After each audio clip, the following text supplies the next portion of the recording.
Hello viewers, কেমন আছেন সবাই? আজকে আপনাদের মাঝে একটি ট্রিক্স শেয়ার করছি। সেটি হচ্ছে কিভাবে অনেকগুলো ট্যাক্স একসাথে কপি করে দ্রুত ডকুমেন্টেশনের কাজ আপনি শেষ করতে পারেন। সেই জন্য আপনাকে প্রথমে যেটি করতে হবে, উইন্ডোজ আই বাটন প্রেস করতে হবে। তারপর এখানে ক্লিপবোর্ড অপশনটি চালু করে দিতে হবে। ক্লিপবোর্ড সেটিং অপশনটি এখান থেকে চালু করে দিতে হবে। তারপর আপনি এখান থেকে যদি কোনো ট্যাক্স কপি করেন, আলাদা আলাদা করে কপি করে রাখেন। আমি এটা কপি করে রাখতেছি।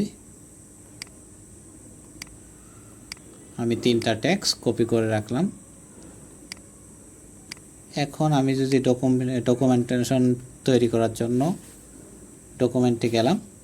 এখন উইন্ডোজ ভি বাটন প্রেস করতে হবে। আপনি দেখতে পাচ্ছেন যেই 3টা লাইন আমি কপি করেছিলাম সেটা কিন্তু পপ আপ আকারে শো করছে।